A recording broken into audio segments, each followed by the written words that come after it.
Hello, I'm Adam San Miguel, and this is my presentation on free-floating clouds from Sam Francis.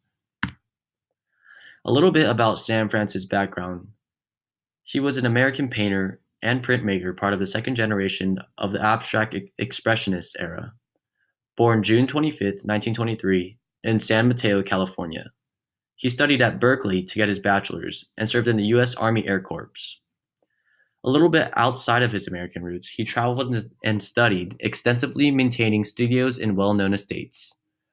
These places such as Bern, Paris, Tokyo, Mexico City, New York, Northern and Southern California. He set an influence on each of these places with his unique styles. Some of his literary movements involved learning new styles, techniques, and cultural influence throughout his travels.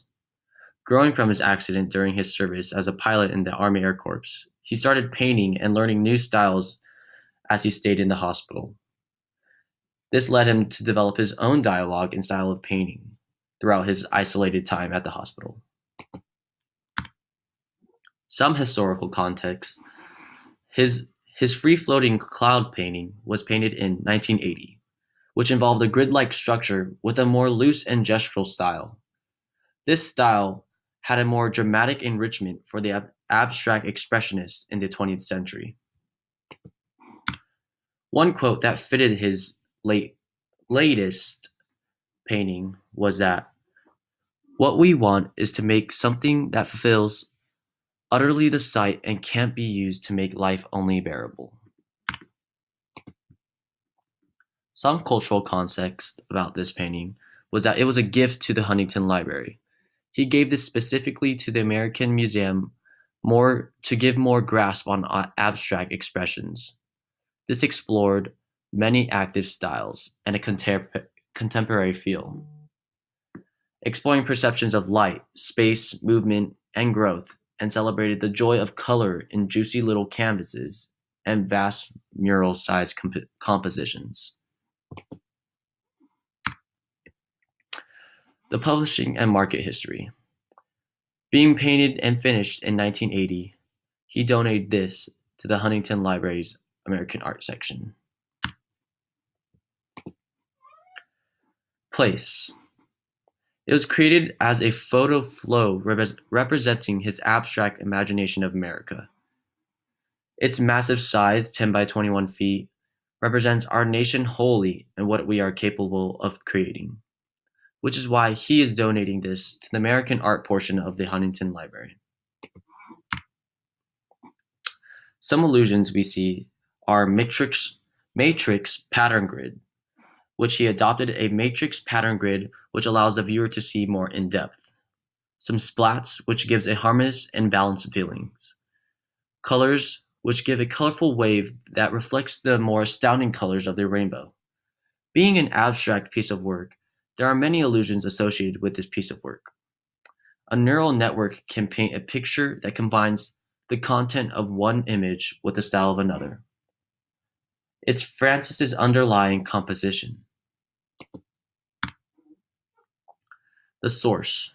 Sam Francis extrapolated the abstract expressionism to express his form of work. When he was 21 and a pilot in the U.S. Army Air Corps, he suffered a spinal injury, followed by spinal tuberculosis. During his hospitalization, he began to paint to distract himself from his illness. He had been studying medicine, but eventually gave that up to pursue a career in art. When talking about the assumed reader, this can address certain ways. This type of artwork appeals to 20th century abstract expressionists. Viewers who enjoy a rich, limitless work will take into account the free-floating clouds because of its endless details. The genre. The genre was said multiple times throughout this presentation. It is an abstract art and involves a portrait of portrayals. This piece of work fulfills my expectations of the genre because of the challenges it makes towards the viewer to redefine the meaning of abstract. Me, as the viewer, it shows that I see challenged my understanding of American art. It connected the pieces of why he chose to splatter these types of colors and gave me a final input and purpose this work fulfills. The entirety of the work reshapes my thoughts about how we assess artwork, especially abstract paintings. Although the free floating clouds wasn't exactly meant to depict a deeper meaning, my understanding was that it reflected Sam Francis's origin of abstract art, starting from the base of an injury in combat, leading up to his life-changing work. Thank you, and that was my presentation on Sam Francis' free floating clouds.